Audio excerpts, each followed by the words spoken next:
"I think you need a hug," said a 7-year-old boy to a woman crying on the street. When the single father appeared, an unexpected connection changed their lives forever. A story of overcoming, redemption, and love that will touch your heart. Subscribe to the channel, give it a thumbs up and comment on where you're watching from. The March sun beat down on the streets of Brooklyn with a suffocating intensity, typical of New York summers that insisted on stretching into autumn. The asphalt radiated waves of heat that distorted vision, while the constant movement of cars, bikes, and pedestrians created a deafening urban symphony. It was in this chaotic scene that Sarah Anderson found herself sitting on the sidewalk in front of Joe's Bakery, a small family-owned pastry shop bravely resisting the gentrification of the bohemian neighborhood. At 34, Sarah had always been the type of woman who drew attention wherever she went, not just for her natural beauty, wavy brown hair cascading gracefully over her shoulders, expressive green eyes reflecting a sharp intelligence, but mainly for the confident and determined posture she carried like an invisible shield. A graduate in architecture from Columbia University with a specialization in urban sustainability, she had dedicated the last 12 years of her life building a solid reputation at the family business, Anderson and Partners, one of the most respected construction firms in New York. At that moment, however, all her composure had crumbled like a sandcastle hit by a devastating wave. Her delicate hands, always so precise when drawing architectural plans, trembled violently as they held an official envelope that had arrived that morning by courier. Tears cascaded down onto the law firm's letterhead, smudging the letters that announced the end of everything she had believed in. "How could they do this to me?" she murmured to herself, her voice choked with emotion. 12 years. 12 years of my life. The unmistakable aroma of warm French bread and freshly brewed coffee wafted from the bakery, mingling with the smell of car exhaust and the fragrance of cherry blossom trees that adorned the sidewalk. From the Jazz and Brews bar 3 blocks away, the melancholic chords of "Someone Like You" by Adele echoed, as if the city itself conspired to amplify her pain. It was then that a crystal-clear voice cut through her fog of despair. "Miss, why are you crying?" Sarah lifted her red, swollen eyes to find a boy of about 7 standing a few feet away. He had curly brown hair dancing rebelliously in the warm breeze, big, curious brown eyes shining with the typical purity of childhood, and wore a New York Yankees t-shirt that was at least 2 sizes too big, probably a hand-me-down from some adult. Sarah tried to find the right words to explain a family betrayal to a child. "I received some very sad news today, little one." The boy tilted his head slightly to the side, like a puppy trying to understand a complex command. His worn sneakers were laced unevenly, one shoelace tighter than the other, and he carried a small backpack decorated with Spider-Man drawings. "My dad always says that when we're really sad, a hug can help," he said, with the seriousness of someone sharing an important secret. "Do you want me to give you a hug?" Before Sarah could respond, a deep, slightly hoarse male voice was heard. "Ethan, how many times have I told you not to bother strangers?" Sarah turned toward the voice and saw a tall man, about 6'1", approaching with hurried steps. Mark Johnson, though she did not yet know his name, was 38 years old and bore a striking mix of strength and kindness in his features. His dark brown hair was slightly graying at the temples, always a bit disheveled, as if he had just woken up or run his hands through it in a moment of worry. What stood out most about him, however, were his hands, large, calloused with small scars that told stories of years working with wood and tools. They were hands that built, that created, that knew how to transform raw material into something beautiful and functional. He wore a light blue flannel shirt with the sleeves rolled up to the elbows, faded jeans, and work boots that had seen better days.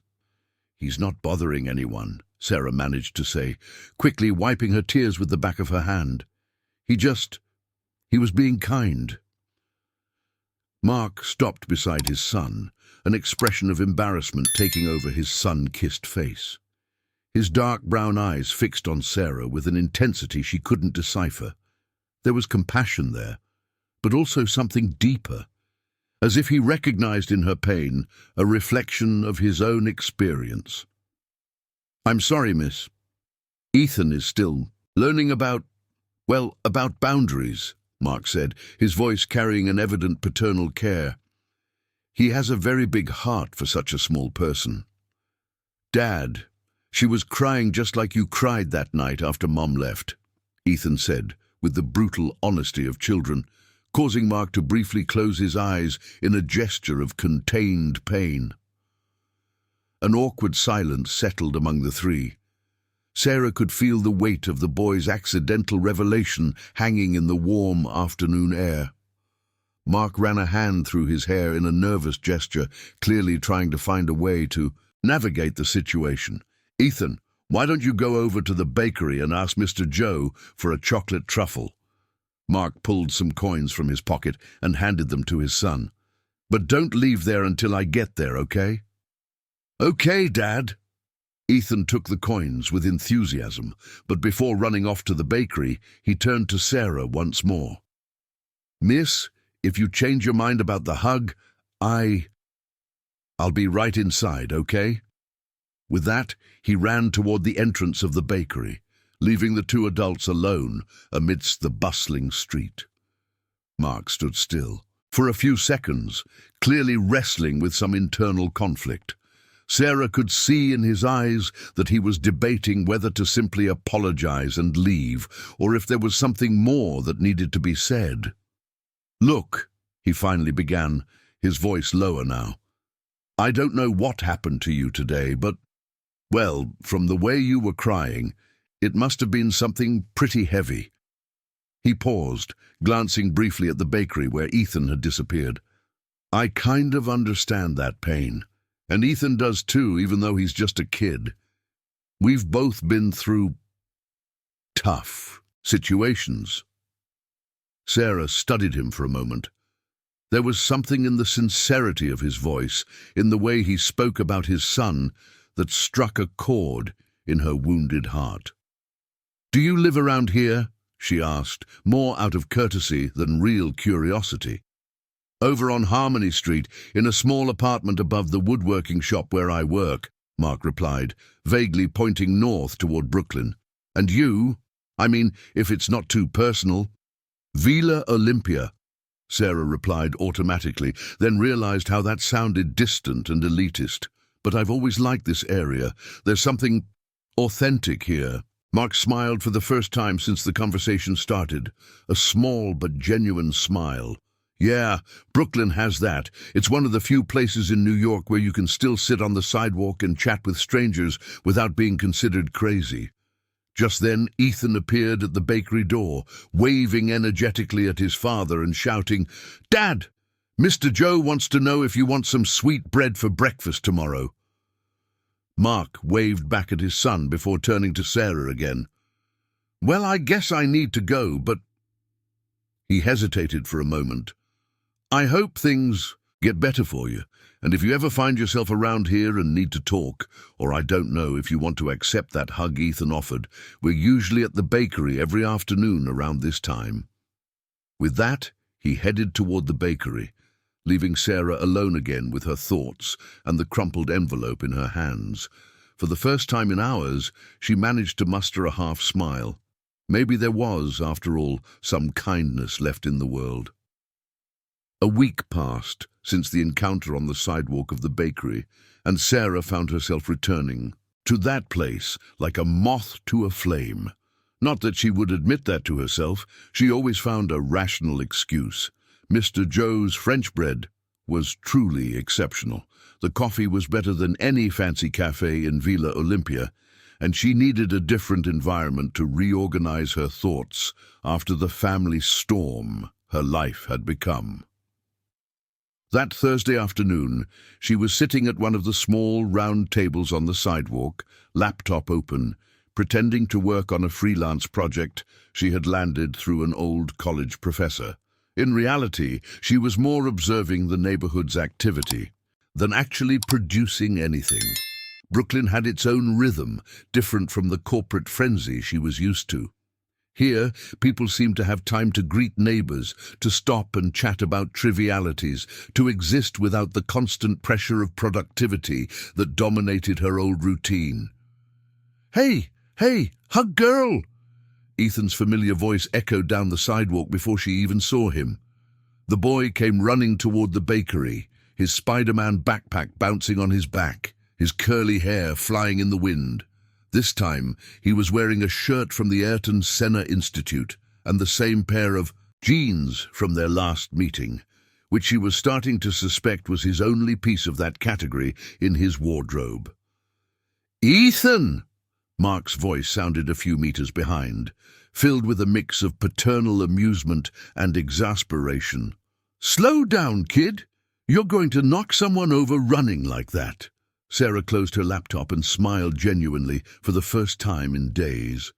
There was something contagious about the boy's carefree joy that managed to breach her emotional defenses with disconcerting ease. "Hi, Ethan," she said as he finally stopped beside her table, slightly out of breath. "How are you?" "I'm great. And you? Still sad?" Ethan asked with the typical frankness of children, tilting his head to study her expression. "A little less sad today," Sarah replied honestly. "Thanks for asking." Mark approached the table with an apologetic smile. Today he was wearing a simple white t-shirt that accentuated the tan of his muscular arms and dark jeans. His hair was slightly more groomed, as if he had made an extra effort before leaving home.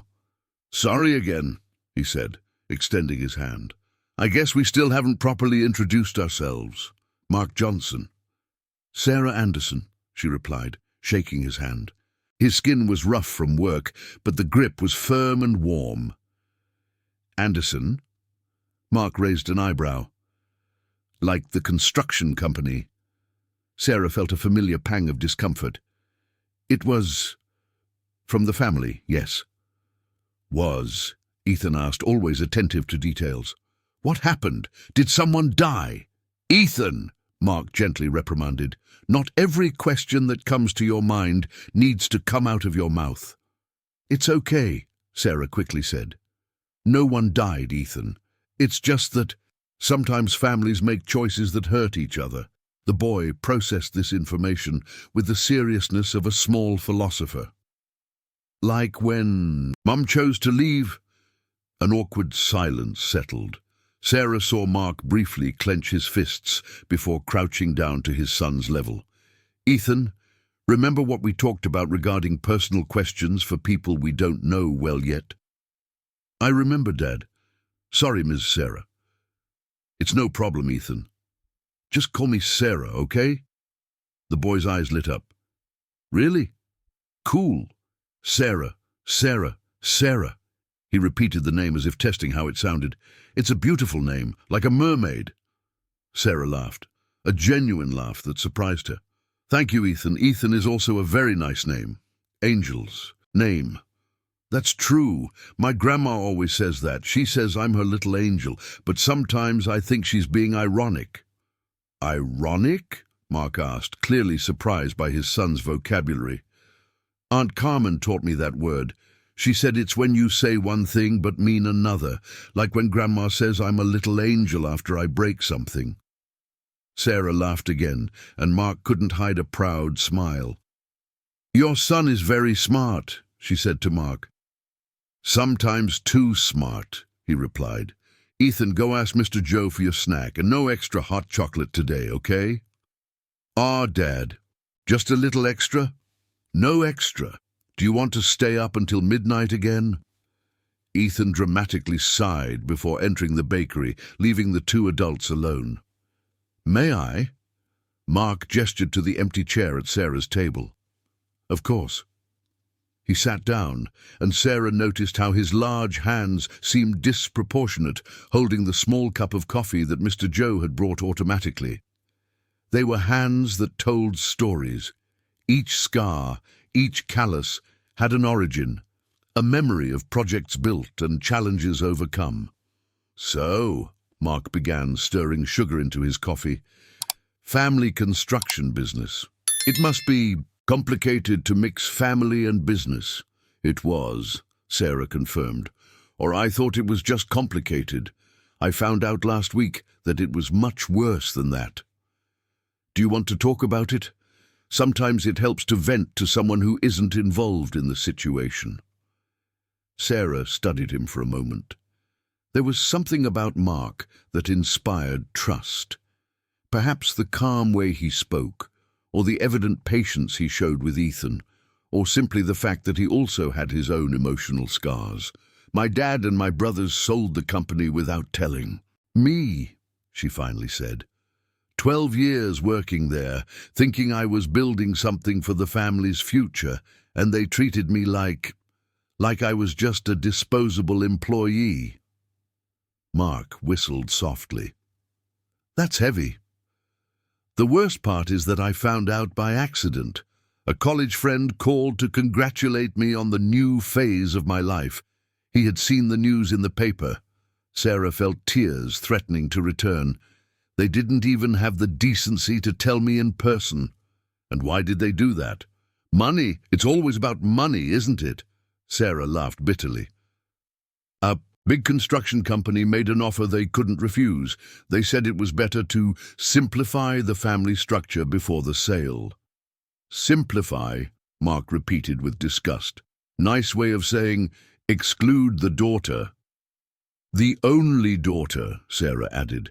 "I always knew my brothers had my dad's preference for being men, but I never thought it would come to this." Ethan appeared at the bakery door holding a steaming hot chocolate and a half-eaten sugar bread. "Dad, Mr. Joe wants to know if you're taking sweet bread home today. Go tell him yes, but only 2, and finish that snack before asking for anything else." "Okay," Ethan went back inside. "And you?" Sarah asked. "Ethan mentioned his mum leaving." Mark fell silent for a moment, his eyes fixed on the busy street. "Carlotta left when Ethan was 4. She left a letter in the kitchen explaining that she wasn't ready for motherhood and needed to find herself." He made air quotes with his fingers. "Those were her words, not mine." "And you were together for a long time?" 6 years. I thought we were going to get married, build a family. Ethan was planned, wanted by both of us, or at least that's what I believed." "She never contacted you again?" "A Christmas card every now and then, always from different places. Paris, Buenos Aires, Miami, always with the same vague message about being well and growing as a person." Mark took a sip of his coffee. "Ethan stopped asking about her after the 2nd year. That must have been really hard for both of you." "It was, but we managed. Ethan is an incredible boy, and I have my mom to help when I need it. She has a hair salon nearby, the grandma who thinks he's an ironic little angel." Mark smiled. "That same one, Miss Gloria, she's kind of adopted half the neighborhood as family over the years." Ethan returned to the table, his hot chocolate now half finished with a foam mustache on his upper lip. "Sarah," he said with the seriousness of a child asking a very important question, "can you draw houses?" "I can." "Why?" "Because I want to build a castle when I grow up, but I don't know how to make the drawings." Sarah felt something warm in her chest. "What kind of castle?" "A big castle, with really tall towers and a drawbridge, and it has to have a special place for Dad to work with wood and for Grandma to cut hair." "Ethan," Mark began, "you can't keep asking." "It's okay," Sarah gently interrupted. "You know what, Ethan? I would love to see your castle drawings. Do you have any?" "I do. I have lots. Dad, can I go get my drawings from home?" Mark looked at Sarah questioningly. She nodded. "You can go, but come back quickly, and be careful crossing the street." Ethan ran off again, leaving the two adults watching his boundless energy. "You don't have to do this," Mark said. "He's already attached to you, and I don't want you to hurt him if I leave," Sarah completed. "Mark, I'm not planning to disappear. Maybe I just need new friends. As much as Ethan needs someone who understands castles." And at that moment, sitting on the sidewalk of Joe's bakery while the sun began to set over Brooklyn, both felt that something was starting to form. Something fragile and precious that neither of them wanted to break.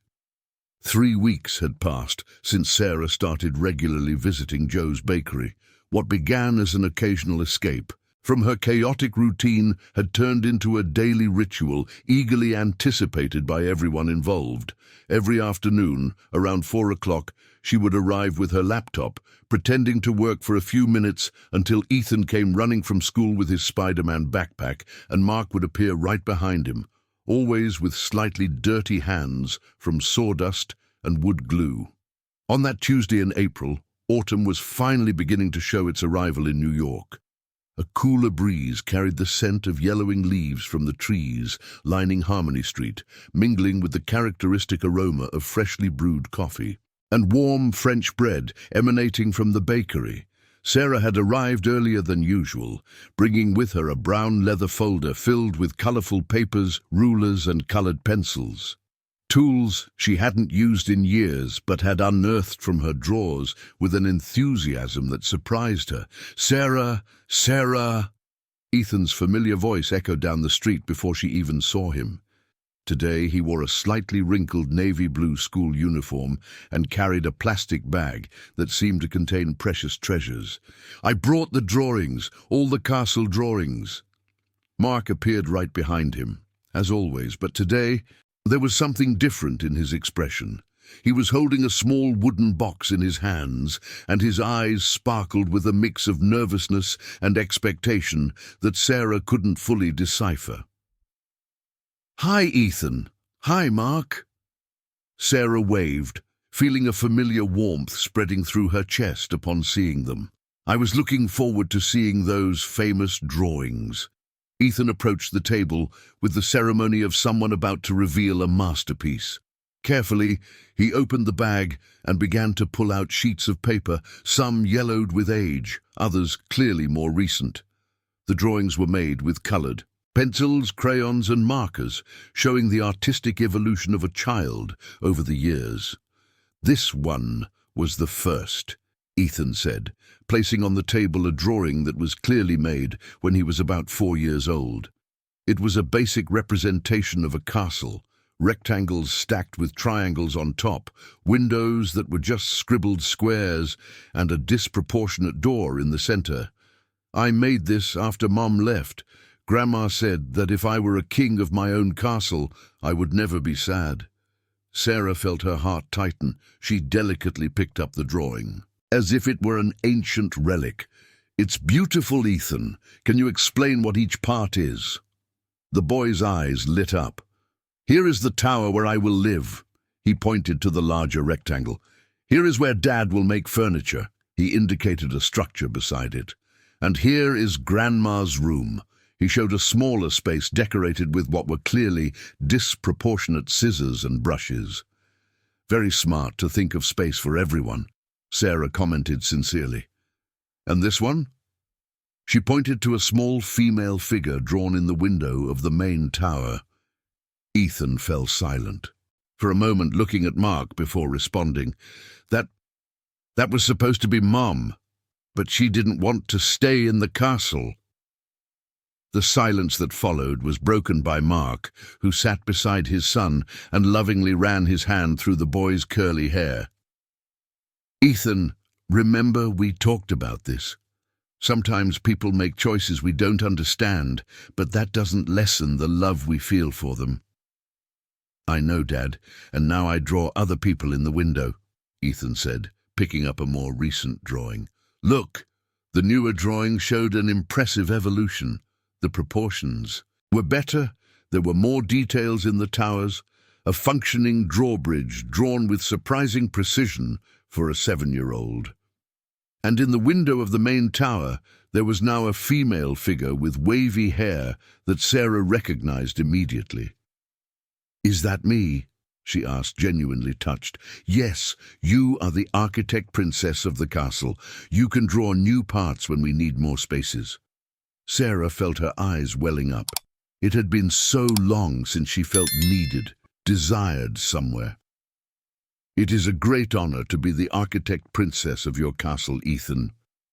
And Dad is the carpenter king who builds everything with his magical hands." Mark laughed, clearly embarrassed. "Magical hands." "They are. You make wooden things that look like they are going to come to life."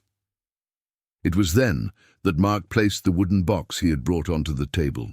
It was a beautiful piece, light wood, perhaps oak, with impeccable finishing and delicate carvings on the edges forming a pattern of leaves and flowers.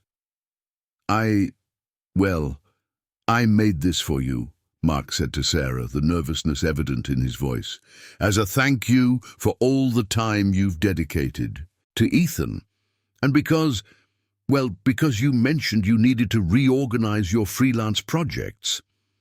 Sarah carefully opened the box.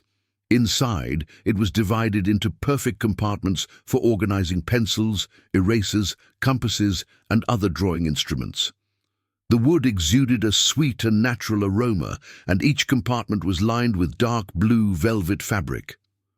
"Mark, this is—" she began, but the words failed her. "It's absolutely perfect. I've never received such a thoughtful gift." "Dad worked on it all week," Ethan said excitedly. "He stayed up late sanding and varnishing, and I helped choose the fabric."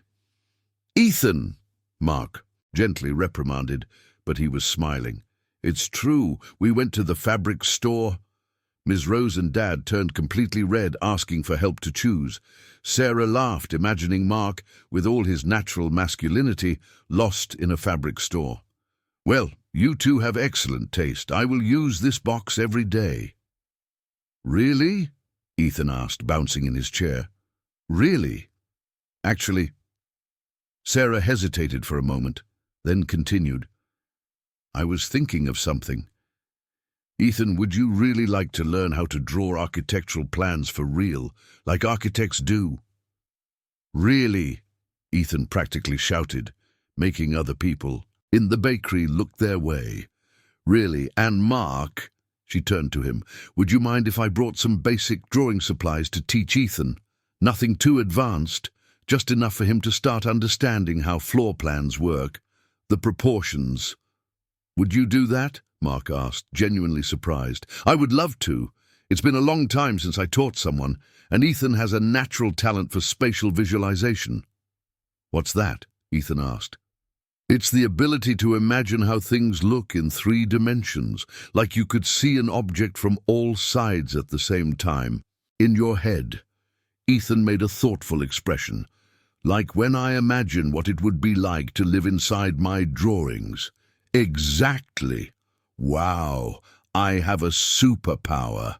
Mark and Sarah laughed together, and for a moment, sitting there on the sidewalk of the bakery, with Ethan's drawings spread out on the table and the wooden box reflecting the golden rays of the afternoon sun, they felt like a family.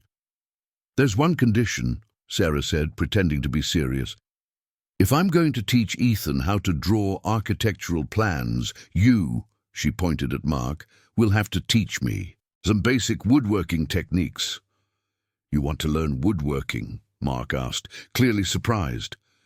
"I've always been curious. I design spaces, but I've never really built anything with my own hands.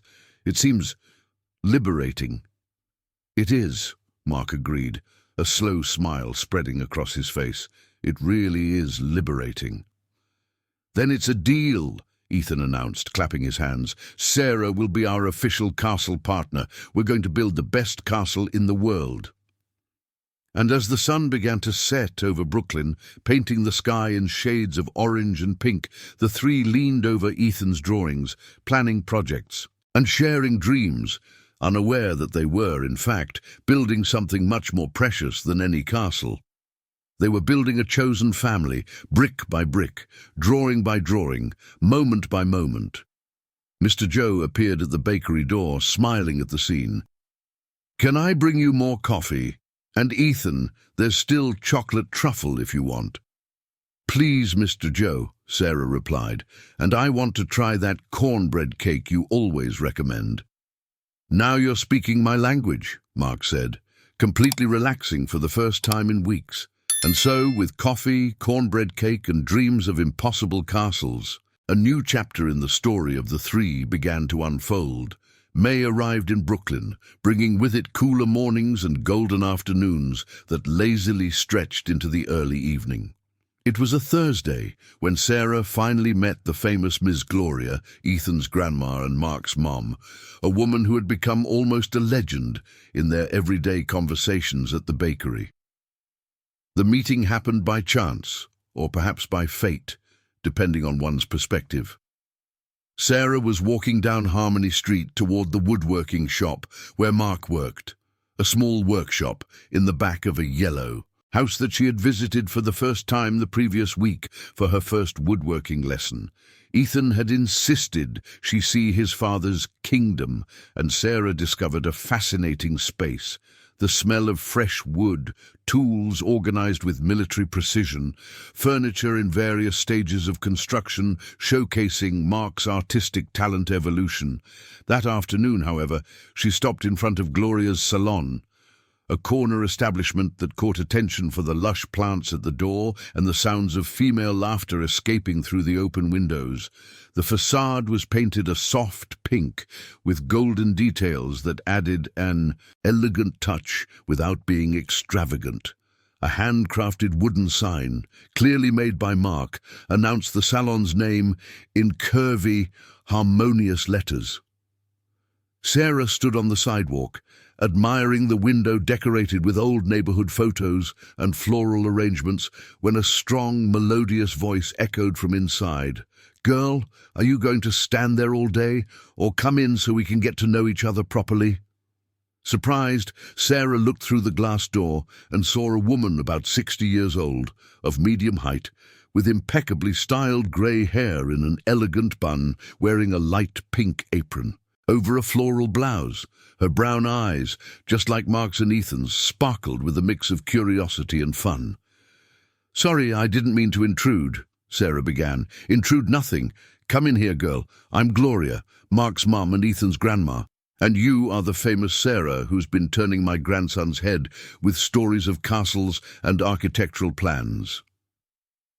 Sarah entered the salon and immediately felt enveloped by a warm atmosphere. The space was small but extremely well organized. 3 hairdressing chairs, 2 washing sinks, shelves filled with carefully arranged products, and in every corner, small pots with plants that brought life to the environment. The walls were decorated with old photos of Brooklyn, certificates of hairdressing courses, and some watercolors that Sarah recognized immediately as Ethan's work.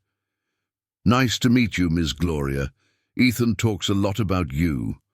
"Oh, that boy," Gloria smiled tenderly. "And from what he tells me, you've been a blessing in their lives. Sit here, girl." She indicated a comfortable armchair in the corner of the salon. "Want a little coffee? I just made some." "Please." Gloria moved around as she moved through the hair salon with the efficiency of someone who knew every inch of the space. Her gestures were precise and economical, revealing decades of experience. She served coffee in delicate porcelain cups, a charming contrast to the relaxed atmosphere of the salon.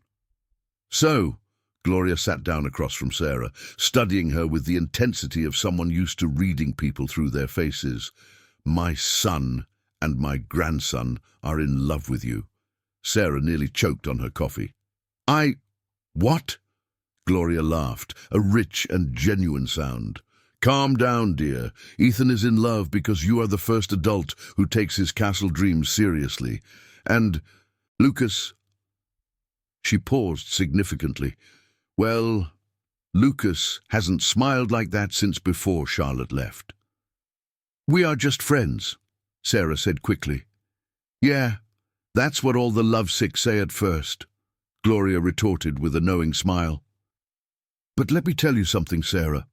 I've lived in this neighborhood for 40 years, raised my son practically alone after my husband passed away, and I've seen all kinds of women come and go in Lucas's life, and I have never, mark my words, never seen him make a wooden box to store drawing pencils. The box was just a thank you. Honey, please, Gloria interrupted with a wave of her hand. I know my son. That box took weeks to finish. He redesigned it 3 times until he thought it was perfect for you. And Ethan? That boy hasn't talked about anything else for a month. Sarah said this. Sarah taught that. Sarah is going to help me build a real castle. Sarah fell silent for a moment, absorbing the older woman's words. There was a maternal wisdom in Gloria that made her feel like a young girl being gently reprimanded for her naivety. Miss Gloria, Sarah began carefully, what do you know about my family? Ah. Gloria leaned back in her chair, a thoughtful expression taking over her face. Now the conversation is getting interesting. What exactly do you want to know? Ethan mentioned you knew my family a long time ago. Gloria was quiet for a few seconds, clearly weighing her words. Sarah, can I ask you a personal question? Sure. What was your mother's maiden name? Helena Montero. Why? Gloria's eyes widened slightly. Helena Montero. The same Helena who lived on Sunflower Street and came here to get her hair done with me in the 80s. Sarah felt her heart race. My mom lived in Brooklyn? Lived? Honey, she practically grew up here. She was a beautiful, studious young woman, always with books under her arm. She came every Saturday morning to get her hair styled and talk about her dreams of graduating in education. Education? Sarah asked, confused. My mom never worked. She was always just my dad's wife. Gloria looked at her with a mix of sadness and understanding. Oh dear, there's so much you don't know about your own mother. What do you mean? Helena was one of the brightest young women I ever met. She worked as a teacher at a little school in the neighborhood, gave private lessons to pay for college, dreamed of opening her own school one day. Gloria paused, stirring the sugar into her now cold coffee. Until she met your father. Tell me more, please. She met Robert Anderson at a graduation party. He was older, already established in the construction business, and he was completely enchanted by her intelligence and beauty. They started dating, and soon he was pressuring her to leave college and marry him. And she accepted? Not immediately. Helena resisted for almost a year. She would come here, sit in that same chair you're in and cry, saying she didn't know what to do. She loved Robert, but she didn't want to abandon her dreams. Sarah felt as if she were discovering a completely unknown version of her own mother. What happened then? One thing led to another. She got pregnant with your older brother, and that was it. She married, moved to the Upper East Side, and I never saw her again. Gloria sighed deeply. But I always wondered what happened to that brilliant girl who dreamed of changing the world through education. She never mentioned any of this at home, never talked about working as a teacher, about studying. That's common, dear. Sometimes, when we abandon an important part of who we are, we prefer to bury those memories completely. Sarah remained silent, processing the information. Her mother had always been a distant figure in her childhood, physically present but emotionally absent, as if an essential part of her personality had been suppressed. Miss Gloria, Sarah finally said, do you think that's why I've always felt so out of place in my own family? It could be, dear. Maybe you inherited your mother's thirst for independence, to build something with your own hands, and perhaps your family tried to stifle that in you, just like they did with her. At that moment, the salon door swung open, and Ethan rushed in, as always. Grandma, Sarah's here. He stopped abruptly upon seeing the two women deep in conversation. Did I interrupt something important? No, my angel, Gloria said, quickly regaining her cheerful tone.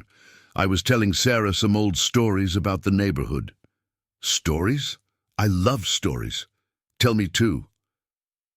Another time, Ethan, Sarah said gently. Now tell me, how was school today? And so, sitting in the small salon, while Ethan animatedly recounted his math class and his new castle drawings, Sarah felt she had uncovered a fundamental piece of the puzzle of her own identity. Perhaps her attraction to Brooklyn, her comfort in that simple and welcoming environment, was not a coincidence. Perhaps it was, in some way, a return to her own roots, roots that her family had tried to bury. As June arrived in Brooklyn, it brought with it the unmistakable aroma of roasted corn, warm, spiced cider, and bonfires that announced the approach of the summer fair. It was a time that transformed the neighborhood into a large, extended community where neighbors who barely acknowledged each other throughout the year came together to square dance, enjoy corn pudding, and celebrate the country traditions that bravely persisted amid the concrete of New York. Sarah had never truly participated in a summer fair. Her family always considered these celebrations things for common folks, preferring to spend the time traveling abroad or isolating themselves in their country homes. But that year, for the first time in her 34 years, she found herself genuinely excited about the prospect of dressing in country-style attire and dancing to the sounds of accordion and drums. The invitation had, of course, come from Ethan. 3 weeks before the fair, he showed up at Joe's bakery with a colourful paper in his hands, bouncing with excitement. "Sarah! Sarah! Look what the school sent!" He waved the paper like it was treasure. "There's going to be a summer fair at the school gym, and we can bring family. You'll be part of our family at the fair, right?"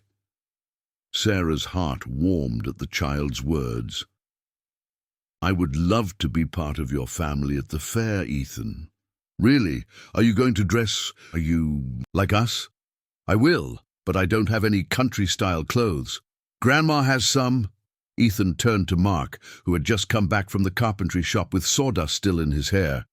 "Dad, Grandma can find a country-style outfit for Sarah, right?" Mark smiled, clearly amused by his son's enthusiasm. "I think so, Ethan, but you'll have to ask her."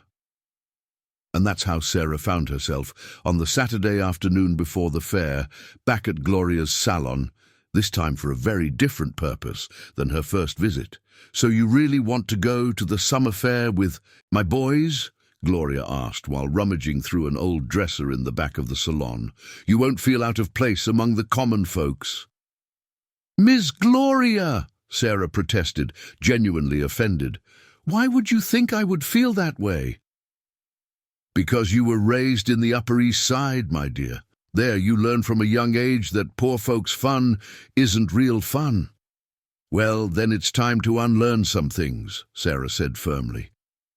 Gloria stopped rummaging through the clothes and looked at Sarah with an approving expression. "Now you sound like the daughter of Helen Tula. Knew that girl didn't care about those class nonsense either. Do you have more pictures of my mom? I have a few. Want to see?" Gloria went to a shelf and pulled out an old photo album with a worn leather cover. She opened it carefully, revealing yellowed pages filled with photographs from the 80s and 90s. "Here," Gloria pointed to a photo of a young woman with long brown hair, a radiant smile, wearing a simple dress and holding a diploma. Her graduation in education. She insisted I go, even though I wasn't family. Sarah studied the photograph closely. The woman in the image radiated a joy and determination that she had never seen in her mother. She looked so alive. She really was, full of plans, dreams. Gloria turned the page. And here, at the summer fair of 1989. The photograph showed Helen dressed in country-style attire, dancing joyfully in a square dance. Her eyes sparkled with happiness, and she held the hands of a young man with dark hair that Sarah didn't recognize. "Who is that guy with her?" Gloria hesitated for a moment. "That's John Carter. They dated for almost 2 years before she met your..." Father, were they engaged? Almost. John Carter was a carpenter, just like my Mark, a hard-working, honest guy, completely in love with Helen. Gloria gently closed the album. He even asked her to marry him. And what happened? Your father happened. With all his charm and money, he managed to turn Helen's head. John Carter never fully recovered. He moved to the countryside shortly after her wedding. Sarah felt as if she were piecing together a complex puzzle about her mother's life. Miss Gloria, can I ask you something? Of course, dear. Do you think my mom was happy? In her marriage, I mean. Gloria sighed deeply, walking to the window that faced the street. Sarah, there are many types of happiness. Your mom had security, status, children, but that joy you saw in the photo, that sparkle in her eyes, I never saw that in her again. It's sad to think about. It is, but life has strange twists, doesn't it? Here you are, daughter of Helen, falling for my son who is a carpenter, just like John Carter was. I'm not... Sarah began to protest, but Gloria interrupted her with a wave of her hand. Sarah, dear, you can fool everyone, but you can't fool a woman my age. I see how you look at Mark, how he looks at you, and more importantly, I see how Ethan flourishes when you two are together. At that moment, the doorbell rang, and Ethan rushed in, followed by Mark. Grandma, have you picked out Sarah's outfit yet? Ethan asked eagerly. I have, my angel. She's going to look beautiful in country style. Gloria went to the dresser and pulled out a blue and white plaid dress with ruffles on the sleeves and hem. This one will fit perfectly. And the braids? She needs braids, Ethan insisted. Of course, on the morning of the fair, I'll do her hair here at the salon. Mark watched the scene with a smile on his face, clearly touched by how easily Sarah integrated into the family dynamic. The school's summer fair took place on a warm Saturday night. The gym was decorated with colorful banners and a simulated bonfire for safety reasons. Food stalls and a small stage where a genuine country music band performed. Sarah arrived at the venue feeling slightly out of place in her country outfit. The plaid dress that Ms. Gloria had chosen, flat shoes, hair in 2 braids adorned with colorful ribbons, and makeup with fake freckles drawn by Ethan, who had insisted on helping Ms. Gloria with the preparations. You look beautiful, Mark said when he saw her, and there was something in his voice that made Sarah blush slightly. He was also dressed appropriately, plaid shirt, suspenders, straw hat, and a fake beard that Ethan had insisted he wear. Ethan, in turn, was a perfect miniature of a country kid, with clothes that had clearly been sewn with love by Miss Gloria.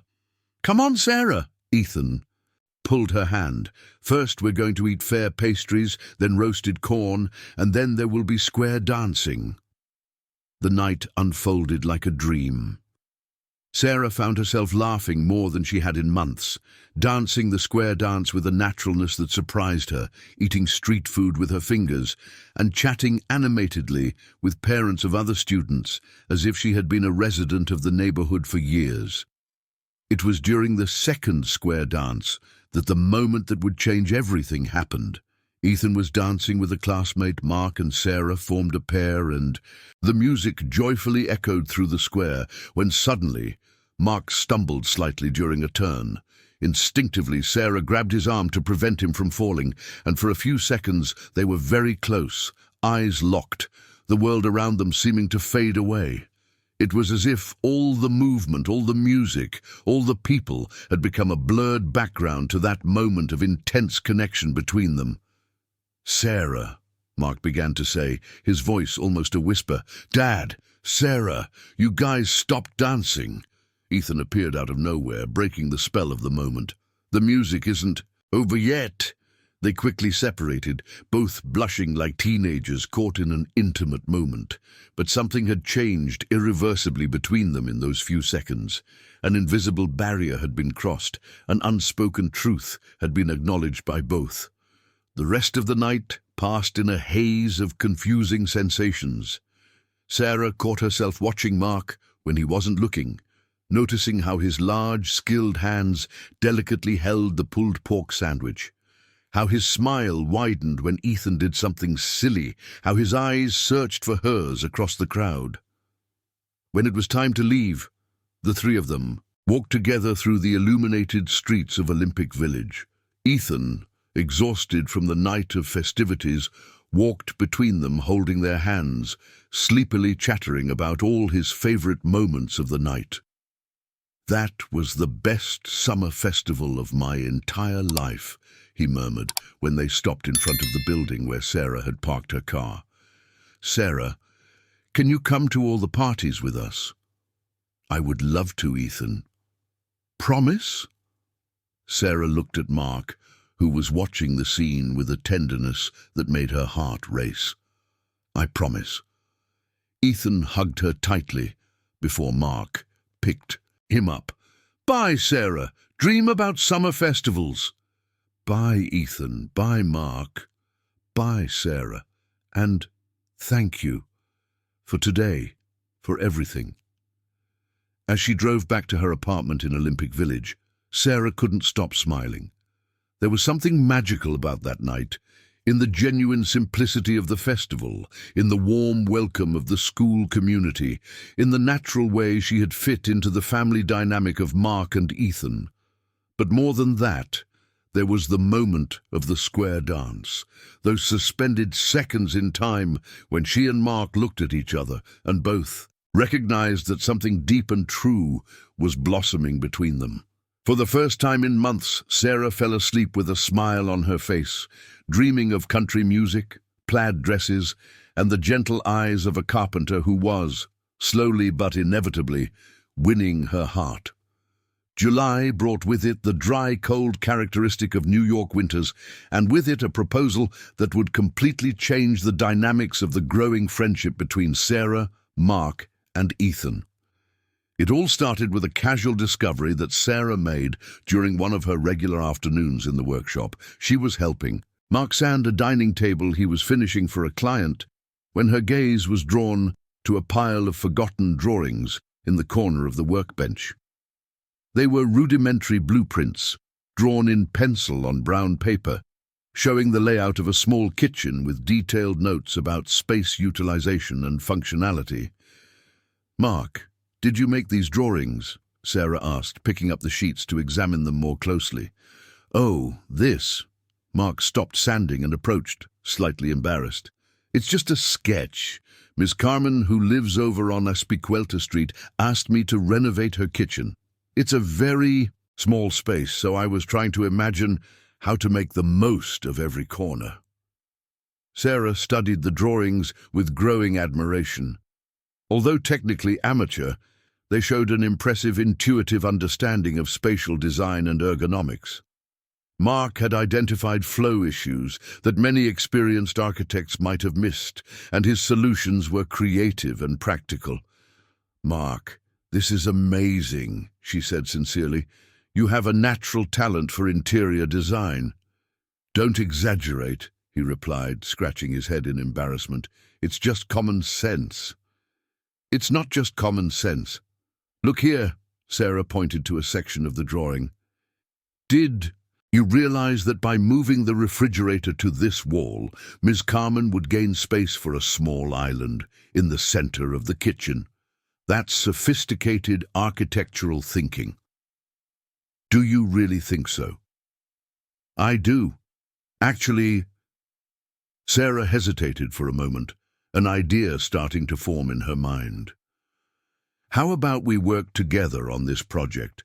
I can help you with the technical part of the drawings, the official blueprints, and you can teach me more about the practical side of construction."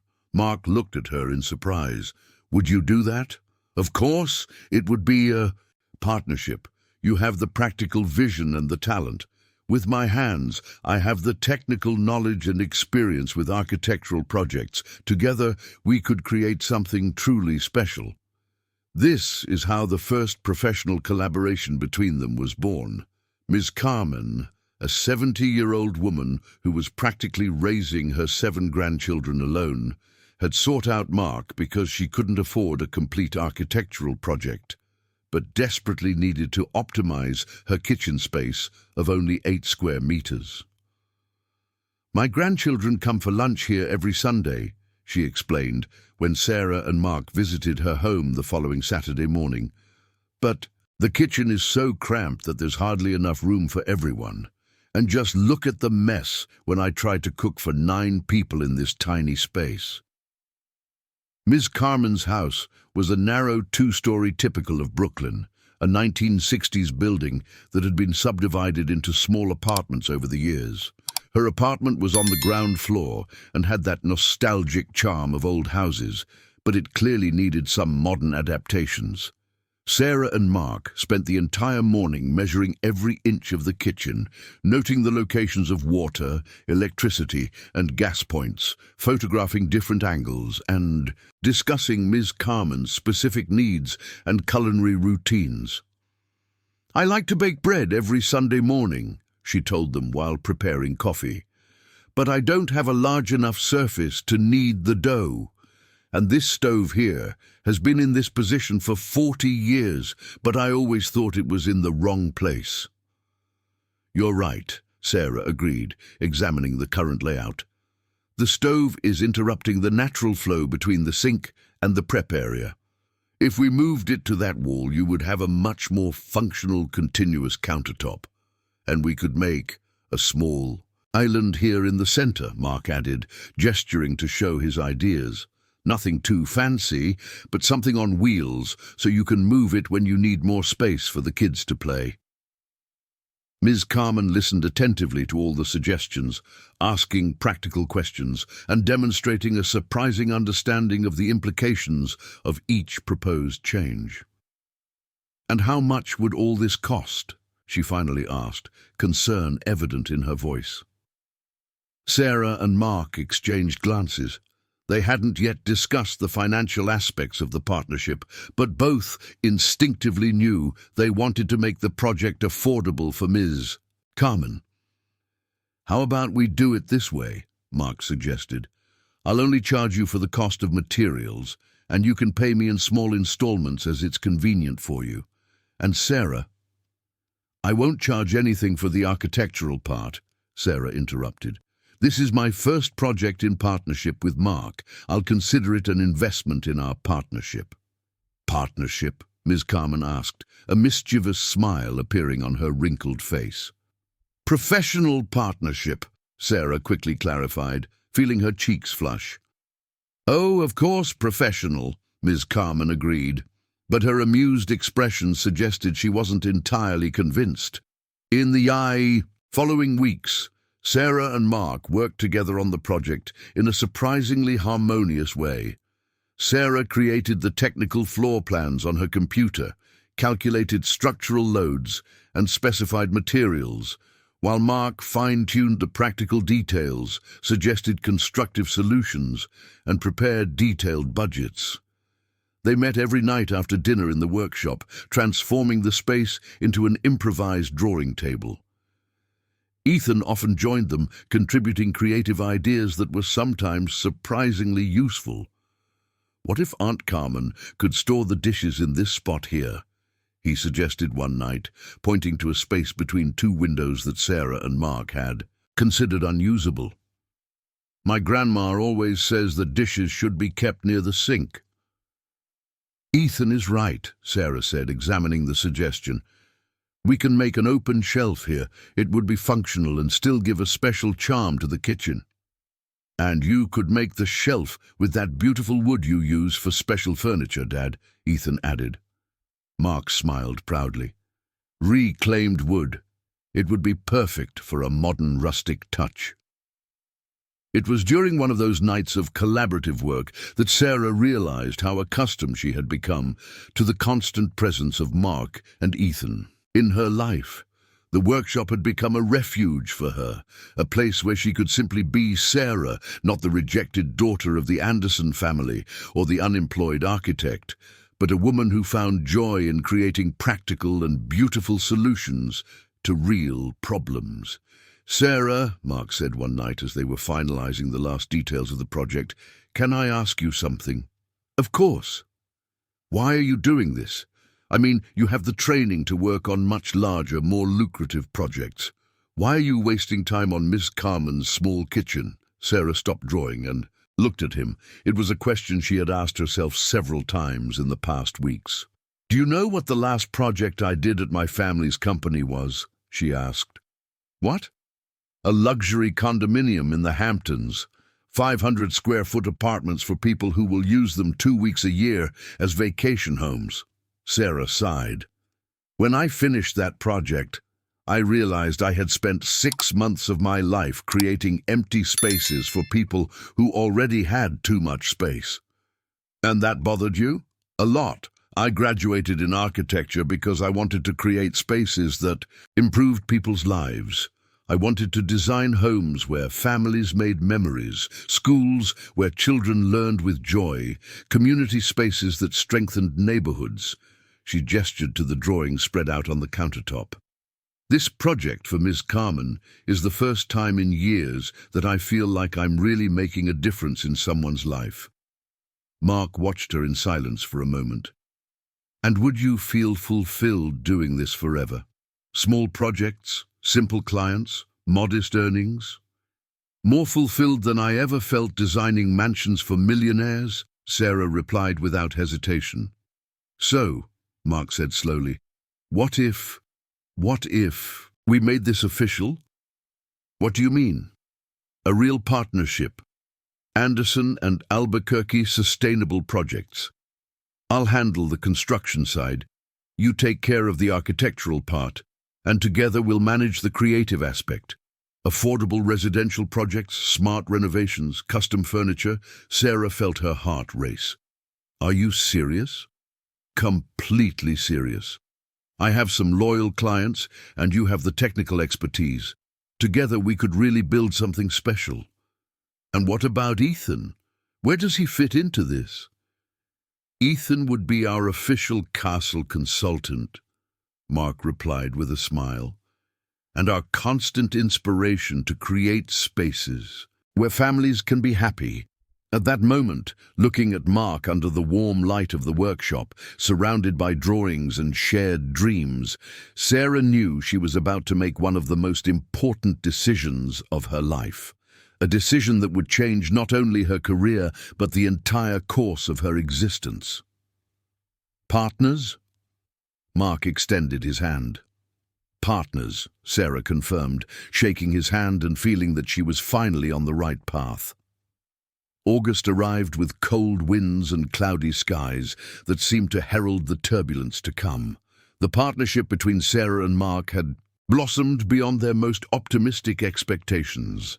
In just 6 weeks, they had completed Ms. Carmen's kitchen project with resounding success, resulting in 4 new clients referred by the delighted lady. The transformation of the small kitchen had been almost magical.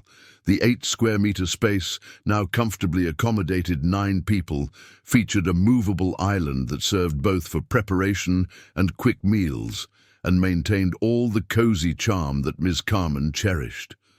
The reclaimed wood shelves that Ethan had suggested became the centerpiece of the room, perfectly complementing the custom furniture that Mark had created. It was a Tuesday morning when the first storm began.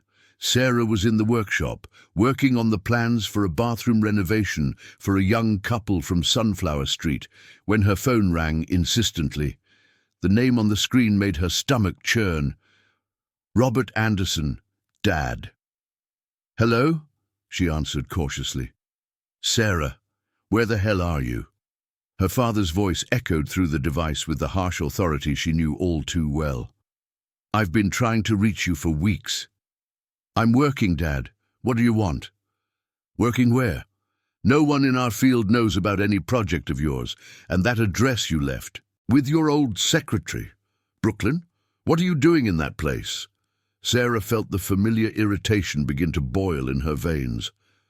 That place is called Brooklyn, Dad, and it's where I've chosen to work now. Sarah, stop this ridiculous rebellion. You're 34 years old, not a teenager throwing a tantrum. I got you an excellent position at Mendez and Partners. They're willing to overlook your independent woman phase and offer you a director position. I'm not interested." "Not interested?" Robert repeated, clearly incredulous. "Sarah, you're wasting your talent with this nonsense. Come home, accept the position, marry Mendes' son, who, by the way, is still interested, and stop wasting time with these fantasies." "Fantasies?" Sarah felt her anger explode. "I'm working, Dad. I'm creating projects that make a difference in the lives of real people, not building ego monuments for bored millionaires." "Who are you working with?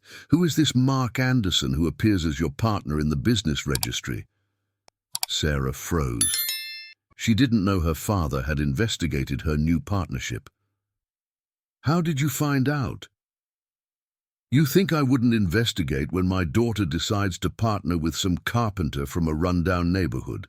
Mark is not just any carpenter, and Brooklyn is not a rundown neighborhood. Sarah, for God's sake, you're an Anderson. Your family built half the commercial buildings in this city, and you're going to throw it all away to play house with a worker? I'm hanging up now, Dad." "Sarah, listen carefully to what I'm going to say. This game has gone on long enough. If you don't come to your senses by the end of this month, I will take measures to protect the family name." "What measures?" "You'll find out if you keep up this ridiculous stubbornness." The call ended, leaving Sarah with trembling hands from anger and apprehension. She was still processing the conversation when Mark entered the workshop carrying a toolbox and whistling a cheerful tune. "Good morning, partner," he said, with the smile that always made her heart race. "How are the drawings for—" He stopped when he saw the expression on her face. "Sarah, what happened?" "My dad," she said simply. Mark placed the toolbox on the workbench and approached her. "Do you want to talk about it?" Sarah recounted the call, watching as Mark's expression grew more serious as she spoke. When she finished, he was silent for a few moments, clearly processing the implications. "Sarah," he finally said, "I don't want to be the cause of problems between you and your family." "You're not the cause, Mark. My family is the cause. They never respected me as a person. They always saw me as an extension of their plans." "But are you sure you want to continue with our partnership, if it means losing all contact with your family?" "Mark," Sarah interrupted, placing her hand over his, "in the last 2 months I've been happier than in the last 10 years. I'm not going to give that up because of my dad's threats." The second storm arrived 3 days later, this time from a completely unexpected direction. Sarah was at Gloria's salon, helping Ms. Gloria organize some old photos, when Ethan rushed in with a look of pure panic on his face. "Grandma, Sarah, there's a woman in the workshop talking to Dad and he's crying." "What woman, my angel?" Gloria asked, immediately alert. "A blonde woman dressed nicely. She said she's my mom." Sarah felt her blood run cold. Gloria let out a curse that made Ethan widen his eyes. "Charlotte," Gloria murmured. "That wretched woman chose a fine time to come back." They ran to the workshop, Ethan gripping Sarah's hand tightly. When they reached the door, they could see through the window Mark talking to an elegant blonde woman, dressed in expensive clothes that contrasted sharply with the simple surroundings of the workshop. Charlotte Anderson was exactly as Sarah had imagined. Tall, slim, with the kind of polished beauty that came from years of visiting the best salons in the world. She gestured animatedly as she spoke, and even from a distance, it was clear that Mark was visibly shaken. "I want to go in," Ethan said, but Gloria held him back. "No, my angel. Let them talk first." Through the window, they could see Charlotte approaching Mark, touching his face with intimate familiarity. Sarah felt a pang of jealousy so intense that it surprised her. "What does she want?" Sarah murmured.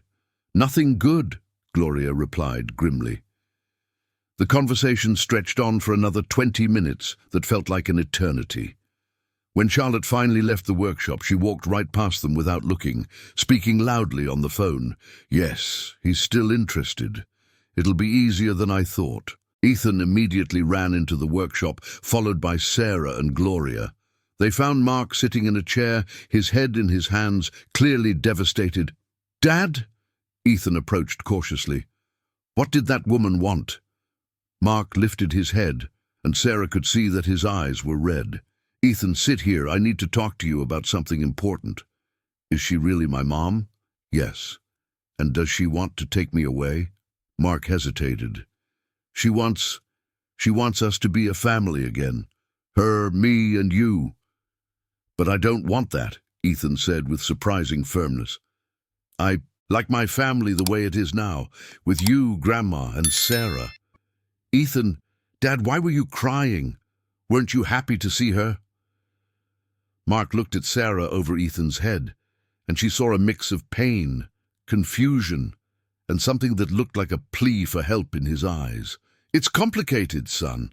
Sometimes adults get confused about their feelings." "I'm not confused," Ethan declared. "I know exactly how I feel. She abandoned me. Sarah would never abandon me." The silence that followed was broken by Gloria, who approached Mark with the stern expression of a matriarch about to give a sermon. "Mark Johnson," she said firmly, "I hope you're not even thinking about believing the lies of that woman. Mom, she said she's matured, that she wants a second chance. And you believe that?" I don't know what to believe." "Then let me remind you of something, my son. That woman abandoned you and Ethan when he needed stability the most. She never sent a dime in child support, never asked if the boy was sick, never remembered a single birthday." Gloria paused, looking directly at Sarah. "And now she comes back just when you found someone who truly makes you happy." "Ms. Gloria," Sarah began. "No, Sarah. I need to say this. Mark, you are my son, and I love you. But sometimes you're denser than a door. That woman didn't come back for love. She came back because something went wrong in her new life." As if fate wanted to confirm Gloria's words, Mark's phone rang. It was an unknown number. "Hello? Mark? This is John Anderson, Charlotte's brother. I need to talk to you urgently about my sister." Mark put the phone on speaker, intrigued. "What's going on with Charlotte?" "Mark," she asked, "mean not to tell you this, but my conscience won't let me. She's coming back to the US because her marriage in France ended. Her husband found out she was having an affair and kicked her out. And what does that have to do with me? She's out of money, Mark, completely broke. And yesterday she told me she was going to convince you to resume the relationship because she always knew you were foolish enough to take her back." The silence in the workshop was deafening. Ethan looked at his dad with a mix of sadness and anger in his eyes. Gloria shook her head in a silent, "I told you so." And Sarah felt her heart break, seeing the pain and humiliation etched on Mark's face. "John," Mark finally said, his voice controlled, "thank you for telling me." "Mark, you're too good of a guy for that snake. Don't let her use you again." When the call ended, Ethan approached his dad and hugged him tightly. "Dad, you're not going to let her come back, right?" Mark looked at his son, then at his mom, and finally at Sarah. In that moment, she saw the decision forming in his eyes.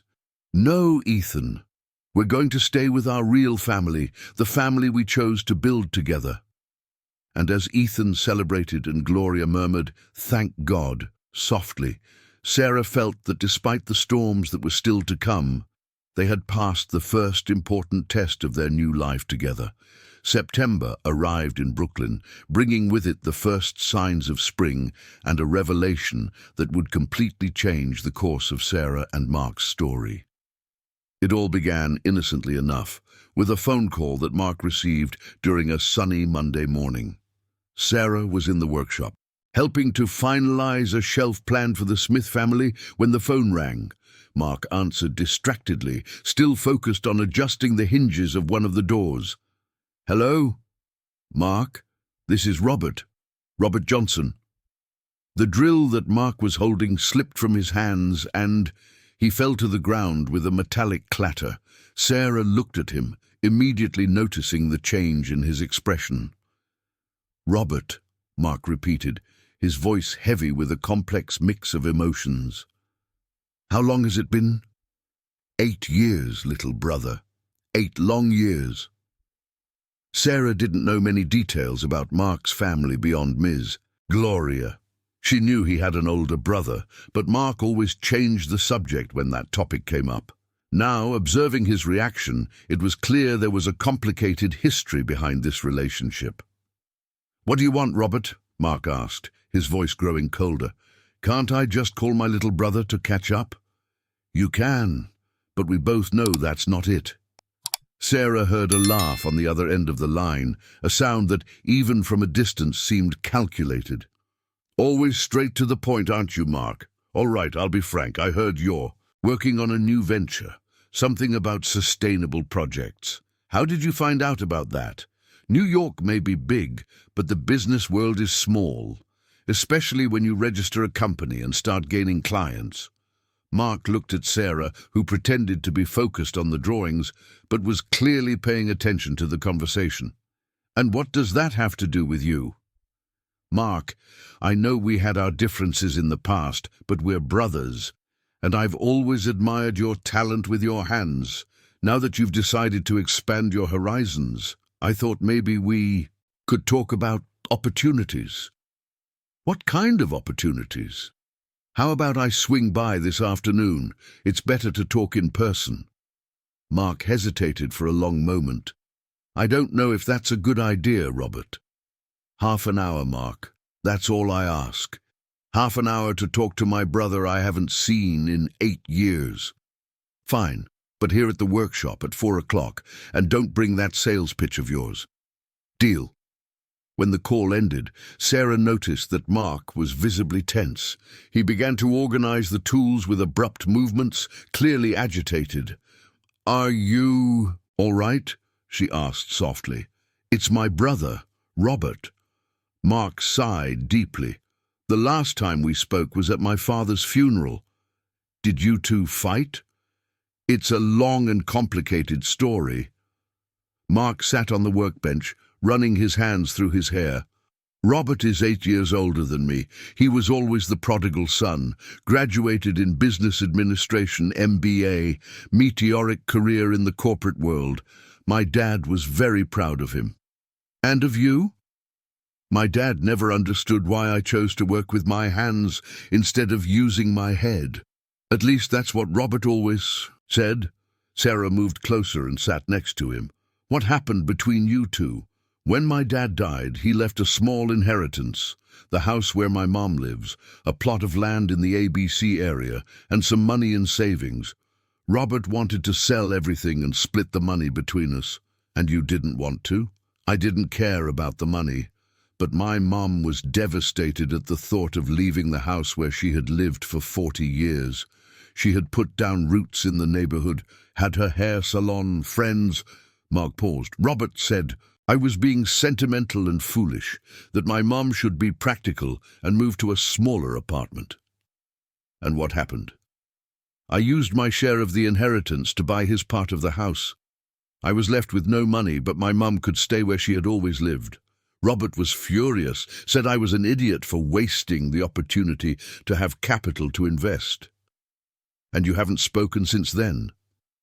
"He tried to reach out a few times in the early years, always with business proposals. I never responded. Over time, he stopped trying. At exactly 4 o'clock, a black BMW parked in front of the workshop. Robert Johnson stepped out of the car as if he were walking onto a film set.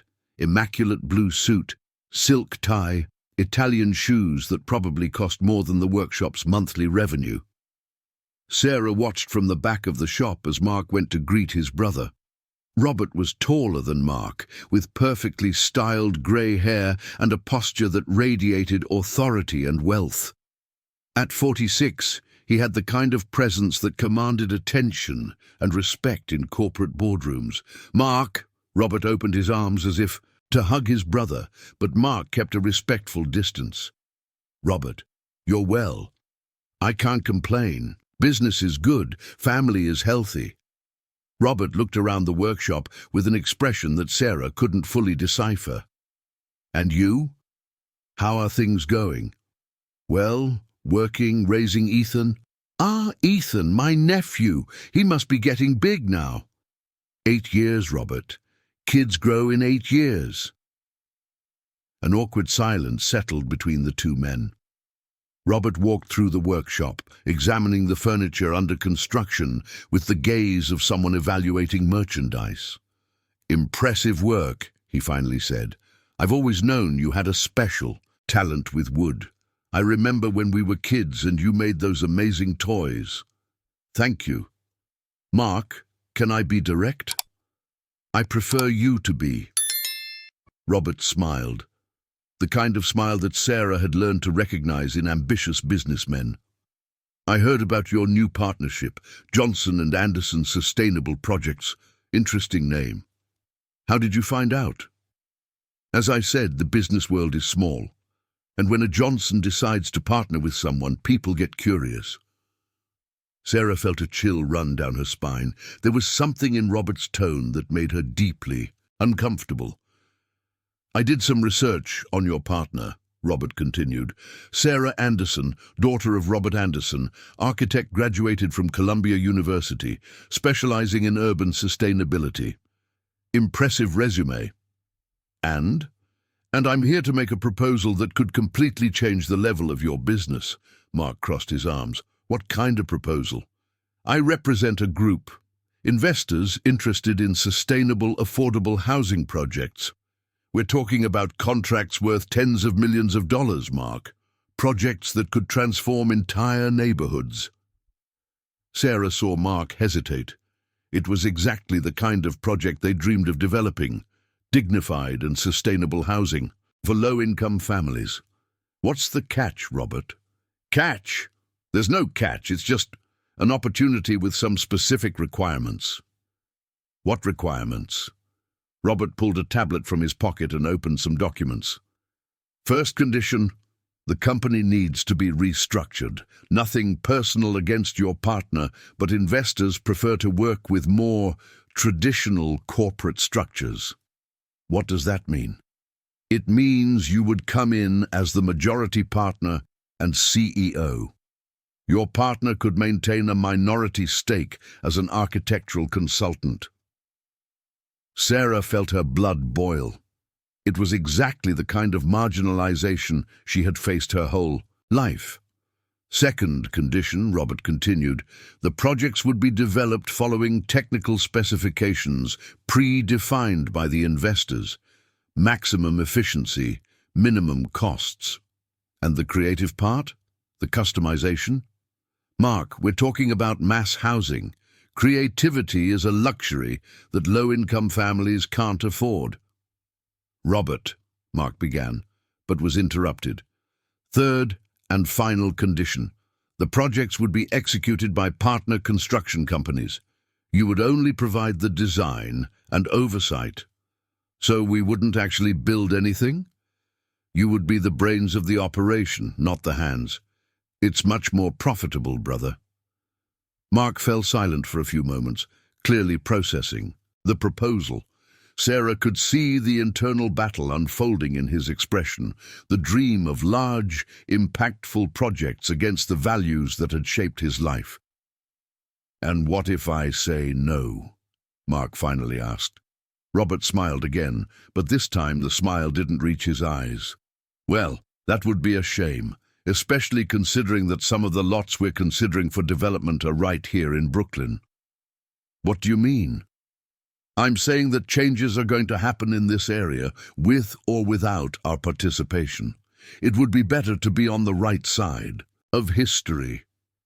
"That sounds like a threat, Robert." "No, brother, it's just realism. Progress doesn't wait for anyone." Sarah couldn't stay silent any longer. She stepped out from the back of the workshop, walking determinedly to where the two brothers were talking. "Excuse me," she said, extending her hand to Robert. "Sarah Anderson, the partner in question." Robert studied her for a moment before shaking her hand. "Ms. Anderson, nice to finally meet you." "The pleasure is mine. And since we're talking about corporate restructuring and my minority stake, I'd like to clarify a few things." Of course. First, our partnership is not for sale. Second, our projects are based on real partnership, not corporate hierarchies. And third, Sarah paused, looking directly into Robert's eyes. If your investors have issues working with women in leadership positions, maybe they should look for partners in the 19th century. Robert laughed, but there was something dangerous in his laughter. I see that besides being talented, you are also determined. I am, and Mark and I already have very clear plans for our company. Really? And do those plans include losing million-dollar opportunities because of pride? They include maintaining our integrity, Mark said firmly. Thank you for the proposal, Robert, but we're not interested. Robert put away the tablet and adjusted his tie. Very well, but let me give you a brotherly piece of advice, Mark. Sometimes misplaced loyalty can be very costly. Is that a threat?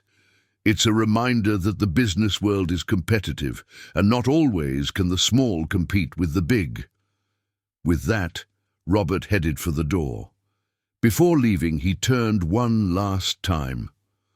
Mark, my offer remains open for a few more weeks. Think carefully before you decline. And Sarah, he looked directly at her, be careful not to influence my brother to make decisions he might regret. When Robert finally left, Sarah and Mark stood in the workshop, still processing what had happened. Well, Sarah finally said, now I understand why you two haven't spoken in 8 years. He's always been like this. Everything is business for Robert. Mark, are you sure we made the right decision? Mark looked at her in surprise. Are you having doubts?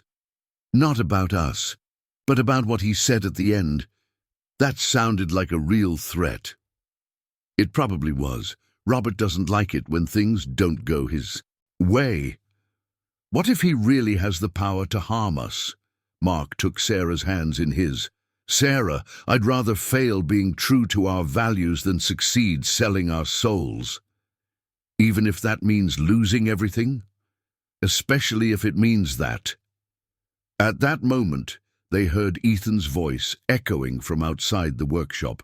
Dad, Sarah, I finished my homework. Can I help you with the projects? Sarah and Mark smiled at each other. There was something comforting in Ethan's innocence and energy that managed to dissipate any tension.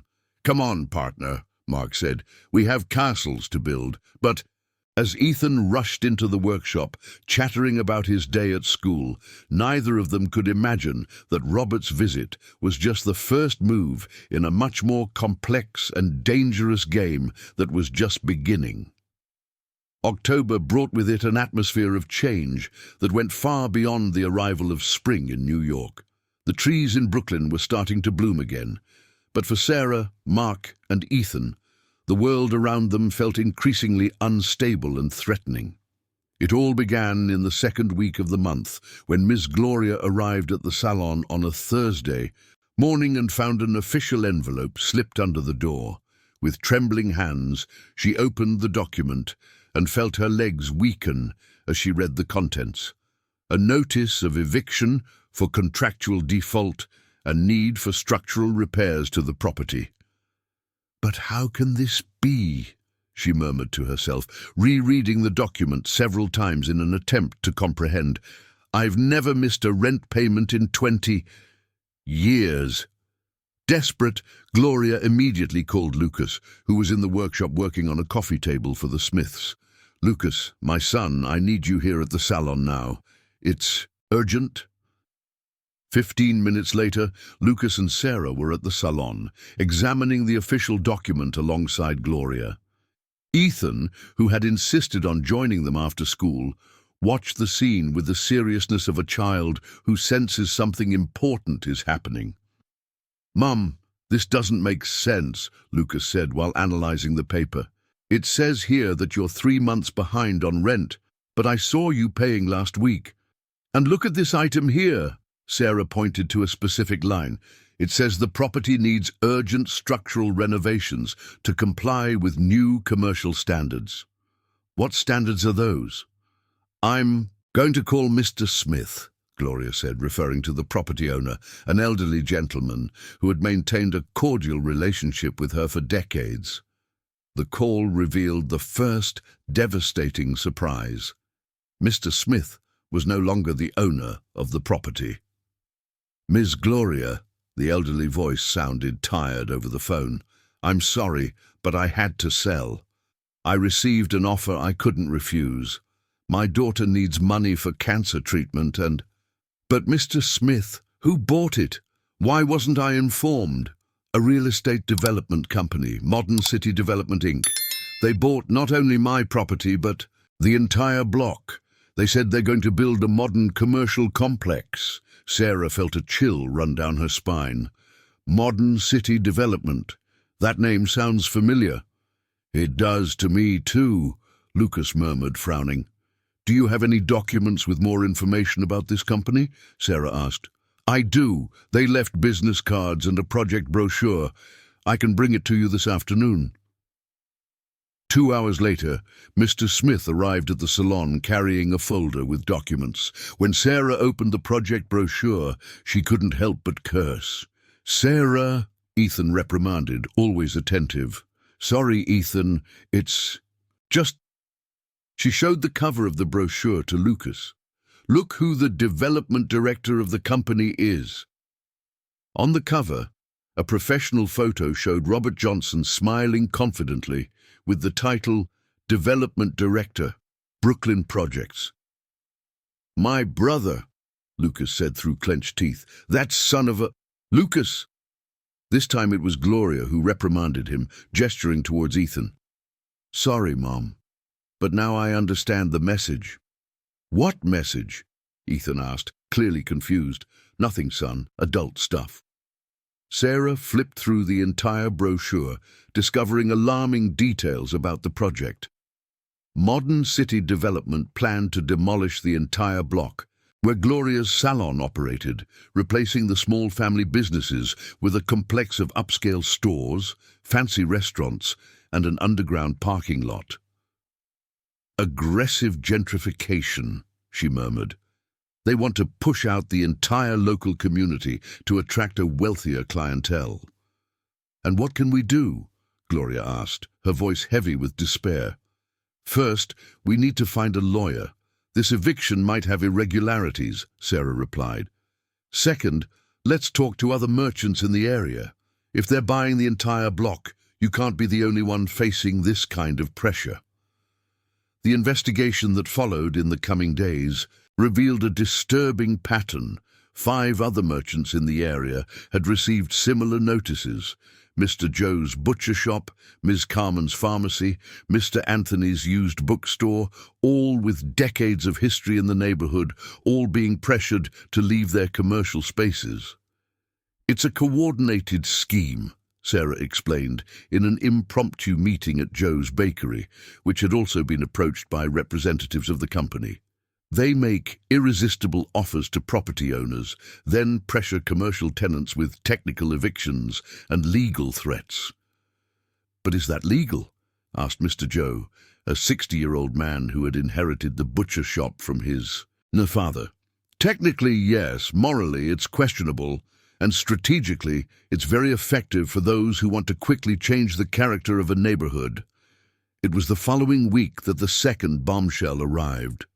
Sarah was at home organizing documents for Gloria's legal defense when she received a call from an unknown number. Sarah Anderson. Yes, who is this? This is Dr. Mark Smith from the Smith & Partners office. I represent Modern City Development. I would like to schedule a meeting with you to discuss a business proposal. What kind of proposal? We prefer to discuss it in person. Can you come to our office tomorrow at 2 in the afternoon? I can, but I would like to know what it's about. It's a proposal related to your partnership with Mr. Lucas Johnson. Nothing adversarial, just a business opportunity. Sarah accepted the meeting, but with all her antennas up. The next day, she headed to the indicated address, a modern commercial building on 5th Avenue, far removed from the reality of Brooklyn. Dr. Smith was a middle-aged man with grey hair, an expensive suit, and a smile that didn't reach his eyes. His office was decorated with important diplomas and photos with influential politicians. "Miss Anderson, thank you for coming. Please have a seat." "Dr. Smith, I'll be direct. I know you represent the company that's pressuring merchants in Brooklyn, including my partner's mom. What do you want?" "I see you get straight to the point. I like that." Smith opened a folder on the table. "Our proposal is simple and generous. We are willing to hire Johnson and Anderson for all the architectural projects of the new commercial complex." Sarah raised an eyebrow. "And why would we do that?" "Because it would be extremely profitable. We're talking about a 5-year exclusive contract worth $4 million. The amount was impressive, more than they could earn in a decade working with small clients. But Sarah knew there was a catch. "What are the conditions?" "First condition, you commit not to interfere in the development process of the area. No community mobilizations, protests, or legal actions against—" Listen closely to what I'm about to say. "No matter what happens, wherever you are, I will always be your friend. Always. Do you understand?" Ethan nodded, but his eyes were filled with tears. "I don't want to live with her. I want to stay with my real family." It was then that Miss Gloria arrived, carrying a bag of bread from Joe's bakery and wearing the determined expression that Mark had known since childhood. The same expression she wore when she decided that some injustice needed to be corrected. "My grandson," she said after Mark explained the situation, "that snake will not lay a hand on Ethan, not while I have breath. Mom, they have money, expensive lawyers, and we have the truth and the community, and 20 years of Ethan being raised with love in this neighborhood." Gloria was right. In the weeks that followed, something extraordinary happened in Brooklyn. The news about the attempted eviction of local merchants and the fight for Ethan's custody spread quickly, creating a wave of solidarity that even surprised Sarah. Mr. Joe from the bakery organized a petition supporting Mark as a father. Ethan's teacher at school wrote a detailed letter about the child's positive emotional development. Ms. Carmen, whose kitchen had been the first project of the duo, rallied all the neighbors to testify about Mark's character, but it was Sarah who had the brightest idea. "Mark," she said one night while they were working on the legal defense, "what if we don't wait for them to dictate the rules of the game? What do you mean? What if we create our own narrative, our own proposal?" "I'm not following." Sarah opened her laptop and showed a presentation she had prepared. "Remember that abandoned lot on Sunflower Street? The one with the old house in ruins?" "I remember. The owner has been trying to sell it for years but can't find a buyer." "I researched the history. It's a lot with potential for mixed use, commercial on the ground floor, residential on the upper floors, and the price is well below market because it needs a lot of work." "Sarah, where are you going with this?" "How about we create a pilot project for sustainable community housing, a space that integrates our business, housing for us, and affordable apartments for families in the neighborhood who are being pushed out by gentrification?" Mark looked at the designs Sarah had prepared. It was an ambitious but viable project. A 3-story building that would combine community workshops on the ground floor, the company's headquarters on the first floor, and compact yet well-designed apartments on the upper floors. "It's brilliant," he said slowly, "but how are we going to finance this?" "Crowdfunding, collective financing, partnerships with housing NGOs, and—" Sarah hesitated. "I can use the inheritance my grandma left me. I was saving it for an emergency, and I think this qualifies." "Sarah, I can't let you risk your savings." "Mark, it's not a risk. It's an investment in our future, in Ethan's future, in the future of the community." The Brooklyn Alive project was launched 3 weeks before Ethan's custody hearing. Sarah and Mark presented not only a detailed architectural plan, but a complete vision of sustainable community development that caught the attention of the local media, renowned architects, and urban activists. The newspaper New York Times published a full-page article about the project, featuring photos of Ethan drawing castles in the woodshop and emotional testimonials from neighbors about the importance of preserving the neighborhood's identity. Robert tried to counter through his media contacts, but the narrative had already shifted. Instead of poor carpenter raising a child in precarious conditions, the story became community uniting against abusive real estate speculation. The custody hearing took place on a sunny December morning.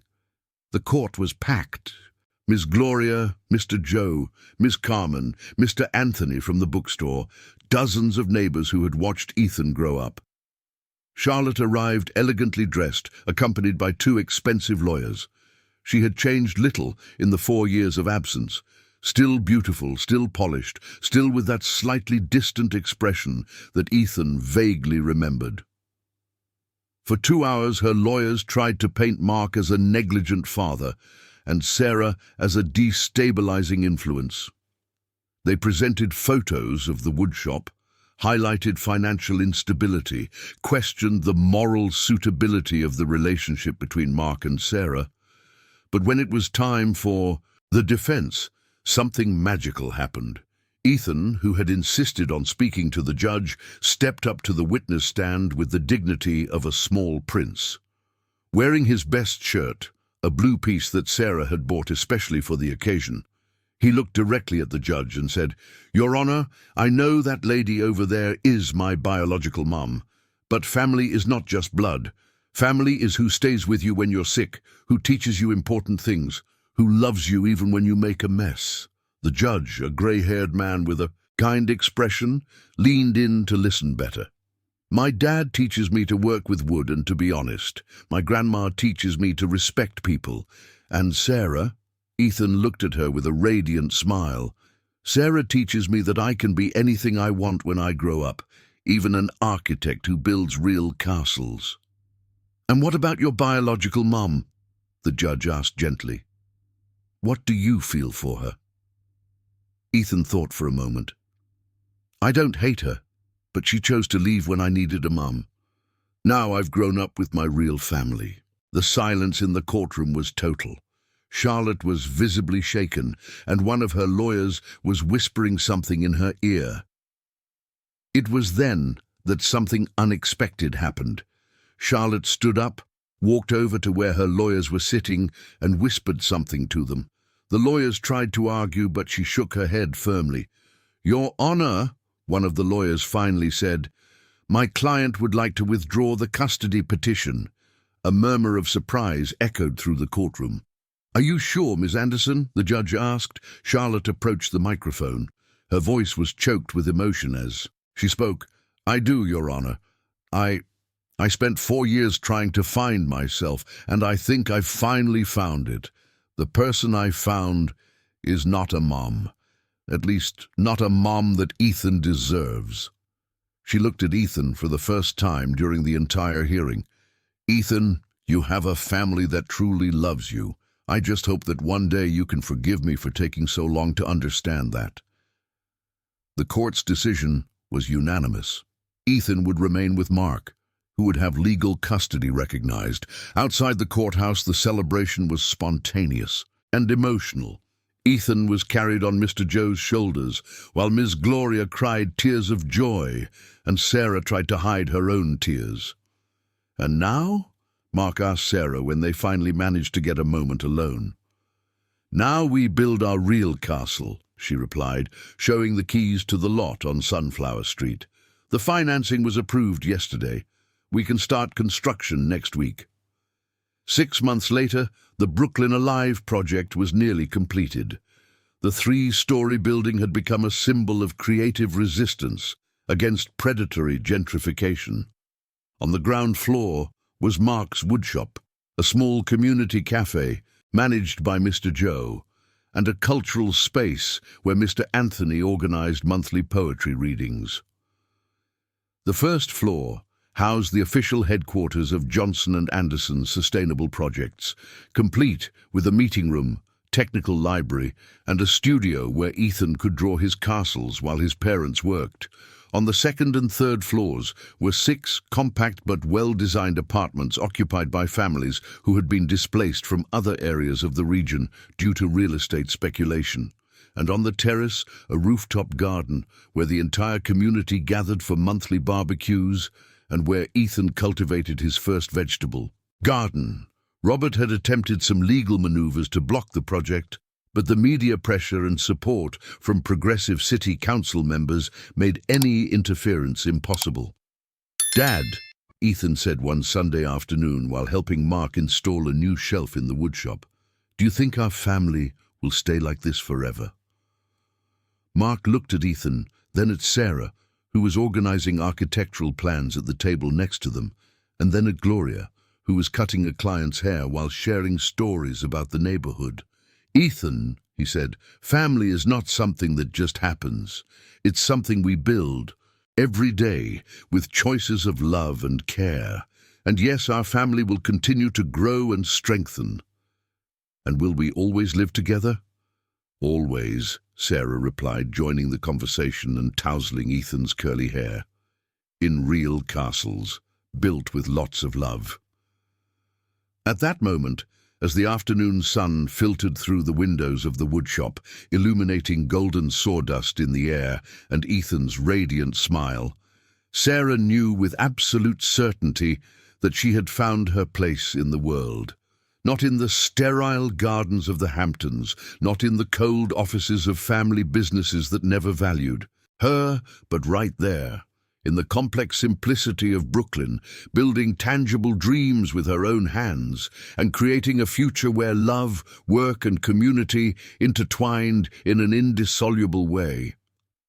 And when Ethan ran to fetch his latest castle drawings, now much more elaborate and technically precise thanks to his architecture lessons, Sarah and Mark smiled at each other with the satisfaction of those who knew that the best castles are those built not just with stones and wood, but with hugs that change entire lives.